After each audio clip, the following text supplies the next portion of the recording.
Se tem vida, tem jeito. Adoro esse mantra que eu mesma criei exatamente para perseverar na minha esperança, né?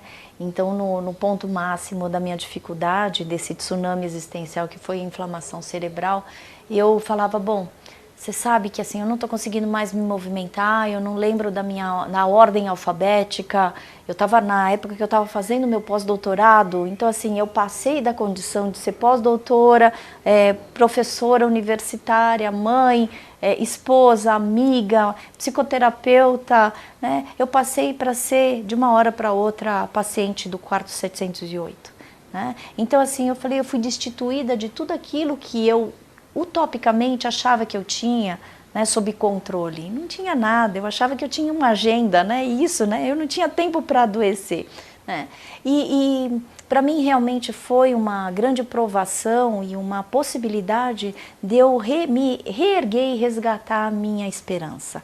E aí então eu me lembrei de um ensinamento do Paulo Freire que eu li num dos livros do Mário Sérgio Cortella, que o Cortella ele fala, falando do Paulo Freire, assim, que a gente tem que ter esperança do verbo esperançar, não do verbo esperar. E isso me reacendeu muito, porque eu estava em processo de recuperação, e eu falei, quer saber? Olha, eu não tenho mais memória, eu não tenho mais movimento, eu não consigo me levantar aqui da minha cama, fisioterapias diárias, eu preciso no andar, assim, eu ficava dando voltas assim no meu condomínio e eu sei que era exaustivo, que eu levava horas para conseguir dar a volta, uma volta inteira, e eu falava assim, nossa, hoje eu fui nas Olimpíadas, né, porque eu voltava exausta, que um dos os sintomas principais era cansaço, era exaustão. Né? Porque você imagina uma área do cérebro bastante afetada. Enfim, eu falei, bom, já que eu não tenho nada, eu tenho vida, né? E eu estou respirando. Então eu ficava brincando, né? E lembrando do que minha segunda terapeuta, Cida Barreto, me ensinou, que ela falava assim, Karina, quando não há o que fazer, cuide do beber e do comer. Né? Mesmo comendo, eu já também não estava me apetecendo tanto. Então eu falava assim, bom, como é que eu posso me certificar que eu estou viva? Respirando. E eu tive muita falta de ar durante esse tempo. Então eu integrei a esta frase que eu aprendi da Cida Barreto com quando não há o que fazer, cuide do comer, do beber e do respirar. Logo, se você cuidar dessas coisas principais, porque você vê que a gente não precisa de muita coisa para ser feliz, né? É o básico, né? Logo, se eu cuidar dessas 3 coisas inicialmente, eu vou me manter viva. E que eu acho que isso é muito da minha influência nipônica, que eu vejo muitos orientais e japoneses, né? O povo japonês tem esta história, né, de ressurgir das cinzas e depois de muito caos, de muita tragédia. E aí então, quando houve o tsunami lá no Japão, né, o que eu vi de mais bonito foi que eles fazem filas indianas para receber um onigiri, porque eles sabem que eles precisam se alimentar, mesmo que seja um bolinho de arroz, porque eles precisam dar energia para o corpo deles, para que eles possam recomeçar. E quando eu voltei para a USP para fechar o meu pós-doutorado, a primeira vez que eu voltei, que foi em 2015, né, eu fui ouvir Monja Coen. E Monja Coen falando numa palestra, que ela falou assim, gente, eu acabei de voltar do Japão. Faz 1 ano que o Japão teve um tsunami, vocês acham que está tudo reorganizado, está tudo bem feitinho de novo? Aí todo mundo, sim, porque o japonês é um povo muito determinado. Ela falou, que nada, né? Eles, sabe o que eles estão fazendo? Eles estão recolhendo os escombros.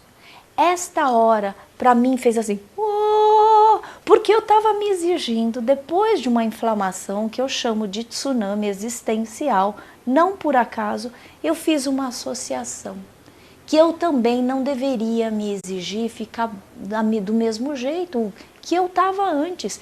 E daí que eu comecei a concluir que, inclusive, depois de um suicídio, que também é um tsunami existencial para algumas pessoas, você nunca vai ser o mesmo. Então foi a partir desta minha vivência que eu também comecei a fazer, né, analogias e aproximações com a questão do suicídio, que eu falo, você nunca consegue ser o mesmo depois que um tsunami, né, te avassala, te impacta. Aliás, qualquer situação que você fala, nossa, essa eu acho que eu não vou conseguir suportar. Né? Se você entender que você precisa ser generoso o suficiente para você retomar a tua vida e que você só tem que recolher inicialmente os escombros e que você está respirando e que você tem que manter o comer e o beber, pelo menos, né, para te dar energia para o teu corpo continuar, né? Essa é a grande esperança. Então por isso que para mim hoje faz muito sentido, né, que se tem vida, tem jeito. Desde que você reconsidere as tuas necessidades, respeite a sua dor e não apresse.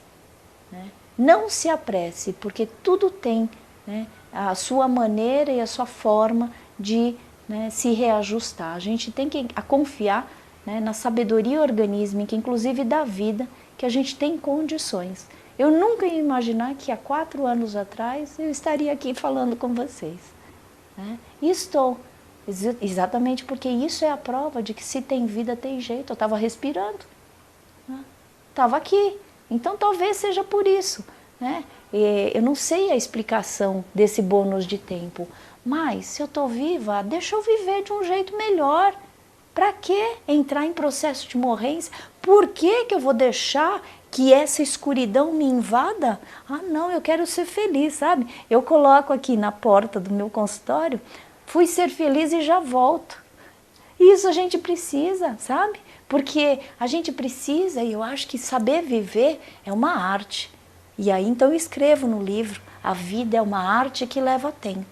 Leva tempo, inclusive, para ser aproveitada, assumida e garantida na sua melhor qualidade.